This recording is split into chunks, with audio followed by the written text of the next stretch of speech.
Today's mindful moment, packed with insights but designed to fit into your busy life. One deep dive at a time. All right, let's get right into it. Today we're going deep into American history, right after the Revolution, leading up to the War of 1812. Fascinating period. It is, in our guide, Empire of Liberty. You know what's interesting about this book?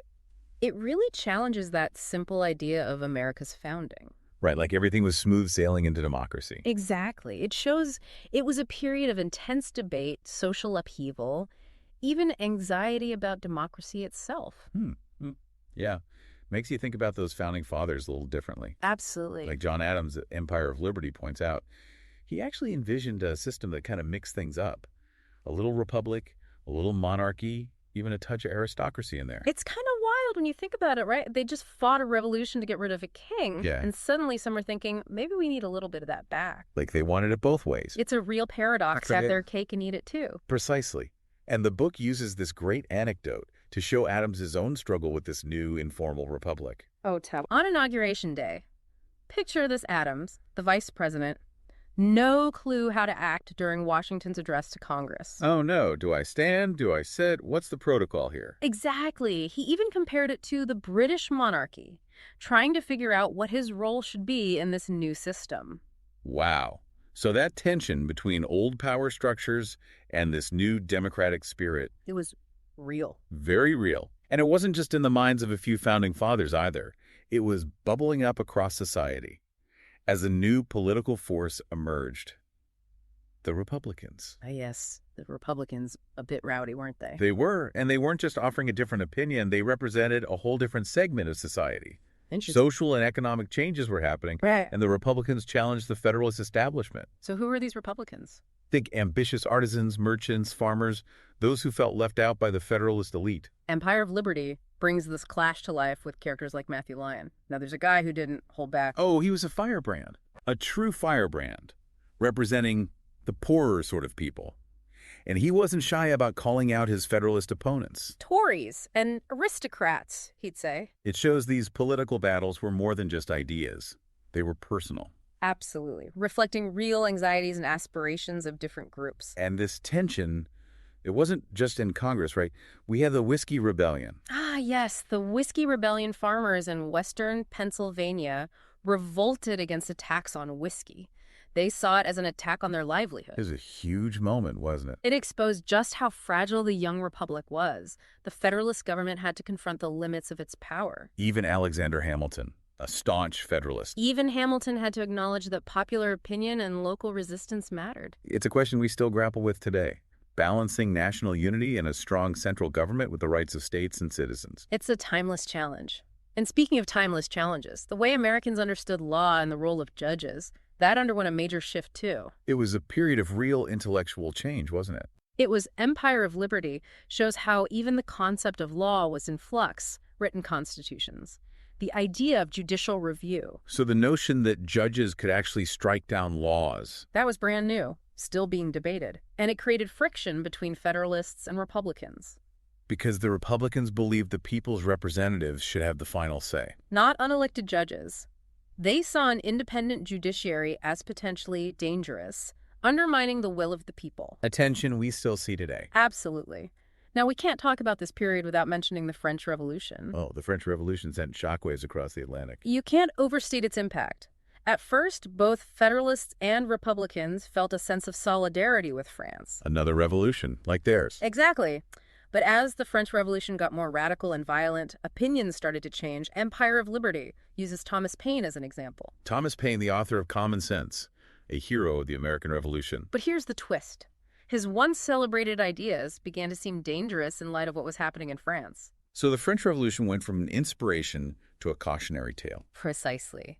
It amplified Federalist anxieties about mob rule and the need for strong government to maintain order.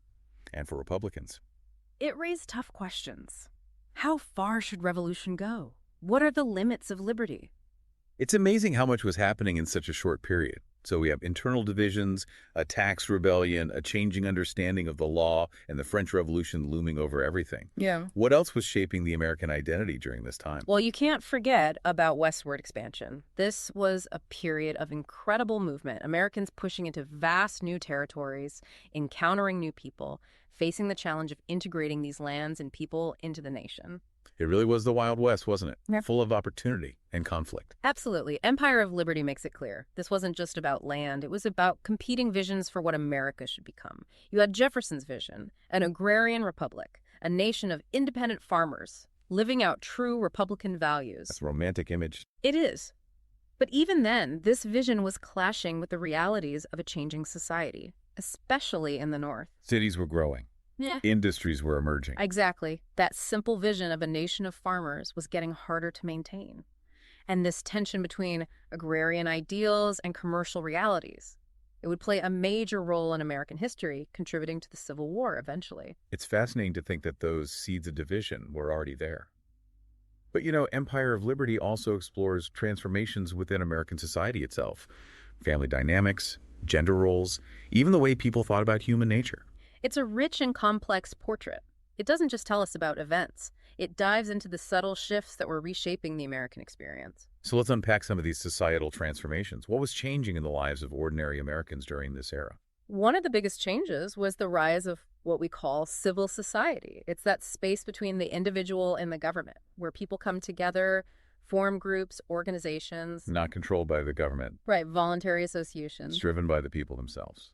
Empire of Liberty describes a real explosion of these groups. Charitable organizations, literary societies, even secret societies like the Masonic lodges. Wait, the Masons. Those guys with the secret handshakes? They were around back then. Oh, yeah. The Masons were a big deal in the early republic. They promoted ideas of brotherhood, virtue, civic engagement. It was a way for people to connect, to work towards common goals. So it wasn't just about secrets and rituals. There was a social purpose. Absolutely. It reflects this larger trend, this growing sense of individual agency, the belief that people could make a difference by working together. Like the original social network. But without the algorithms. Right, and this emphasis on individual initiative. It wasn't just happening randomly. It was connected to a changing understanding of human nature itself. That's a great point. The Enlightenment had a huge impact on the Founding Fathers. But in the early republic, there's a new focus on emotion, sentiment, moral sense. So not just pure logic and reason. There was this growing belief that humans weren't just cold, calculating machines. They were capable of empathy, compassion. A natural inclination towards virtue. Exactly. Thinkers like Benjamin Rush, a prominent physician. He argued that humans were driven by more than just self-interest. They cared about others. And this belief in the inherent goodness of humanity, it influenced a lot of social reforms. Like what kind of reforms? Take education, for example.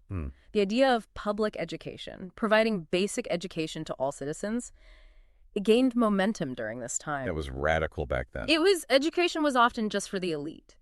But now there was this push to educate everyone. Because it was seen as essential for a healthy republic. Right. Education wasn't just a personal benefit. It was about creating good citizens, preparing them for self-government. It wasn't just about academics. It was about character, virtue. Shaping the future of the nation. Exactly. And we see this new view of human nature impacting other areas too, like criminal justice. Interesting. How so? Reformers started advocating for more humane punishments. So no more public executions and torture. They argued that cruel punishments actually harm society, that rehabilitation was more important than just revenge. So how a society punishes its criminals reflects its beliefs about human nature. Precisely. It's a fascinating connection. So we have political battles, legal transformations, the French Revolution, westward expansion, and now these profound shifts in social values and beliefs. It's remarkable how much change was happening. It really is. But these changes weren't happening uniformly across the nation, right? Right. Empire of Liberty really dives into the complexities of slavery and how it shaped the South differently from the North. Slavery wasn't just an economic system. It was a way of life in the South. And the book highlights how even within the South, slavery looked different in different places. There wasn't just one type of slavery. Not at all. Take the Chesapeake region, for example, tobacco plantations. Slaves often lived in closer proximity to whites. More integrated. In a sense. And they used the task system of labor. Where slaves had specific tasks to complete. Right. And once those tasks were done, they had some autonomy over their time.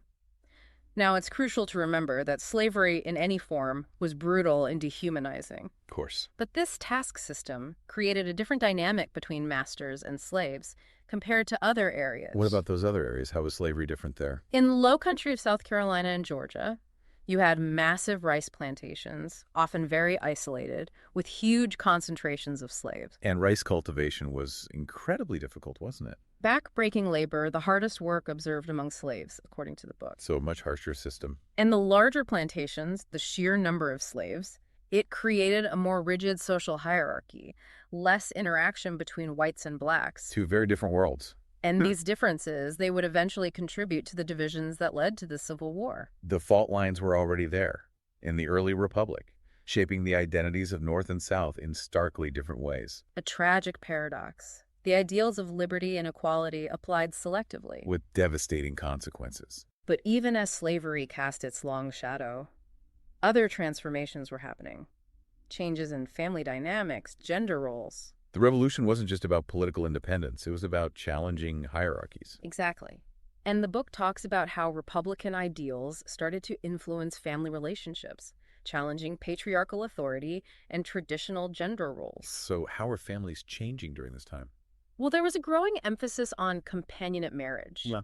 The idea that couples should choose each other based on love and respect. Not just economic or social reasons. Revolutionary, right, compared to the arranged marriages of the past. It was a huge shift. It showed how individual choice and personal fulfillment were becoming more important.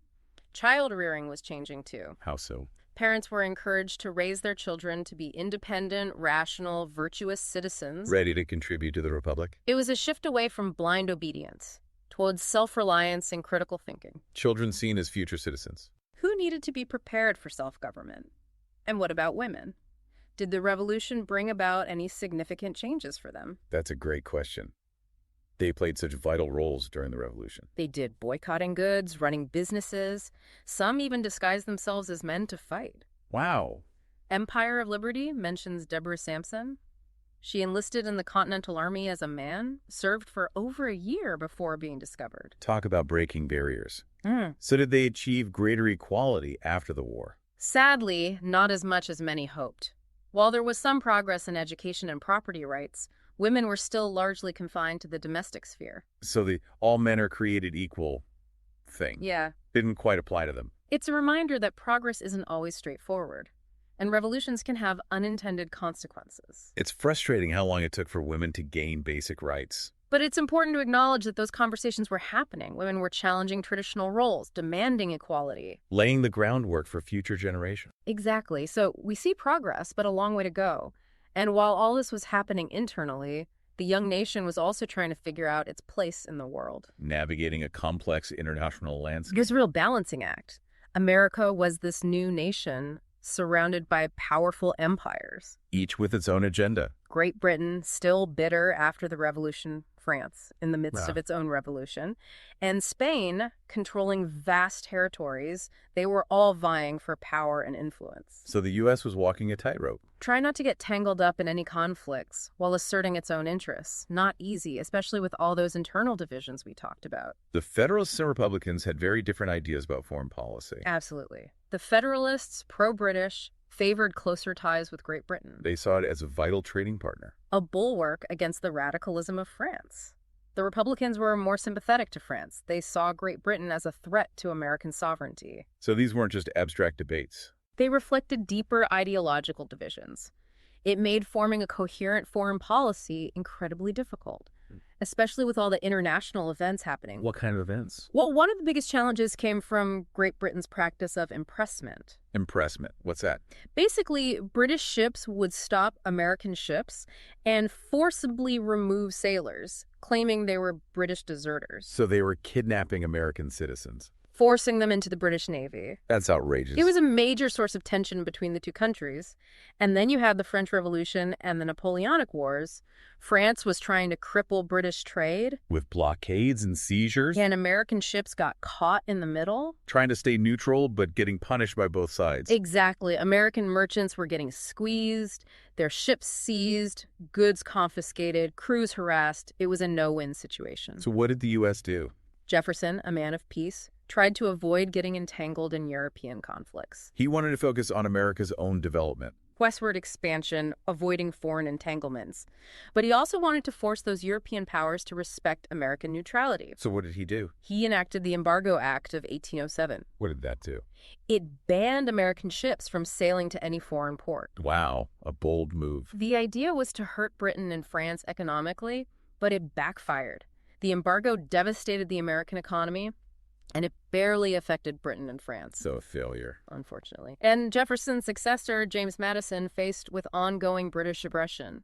He eventually moved towards war. He felt America couldn't tolerate these violations of its sovereignty any longer. He believed war was necessary to assert American independence, to earn respect. So the young nation, founded on peace and limited government, went to war with the most powerful empire on earth. A momentous decision, one that would test the nation in profound ways. Okay, so the War of 1812, the so-called Second War of Independence.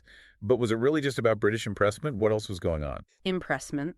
It was a symbol of British disrespect for American sovereignty, but it was part of a bigger struggle. The U.S. wanted true economic independence, free trade, no interference from Europe. It's like the teenager finally standing up to their parents. Exactly. A young nation versus an old empire. And these tensions weren't just ideas. They had real economic impacts. Absolutely. British policies hurt American trade, hurt merchants, created resentment. A feeling that America had to prove itself. And for many, especially in the West and South, the war was also about expansion. Expansion. The war hawks. They saw a chance to take British Canada, maybe even Spanish Florida, expanding America across the continent. So a mix of grievances, ambitions, and this desire to prove America's strength. But I'm guessing not everyone supported the war. Right. Empire of Liberty points out the Federalists, mostly in New England, opposed it. They saw it as reckless, harmful to American economic interests, especially their trade with Great Britain. So even with a common enemy, those internal divisions remained. But how did the war actually go? Did America achieve its goals? It's a mixed bag. Militarily, there were early setbacks. The American army wasn't ready, lacked experience and supplies. Not a good start. No. But there were also surprising victories, especially at sea. American ships outnumbered and outgunned.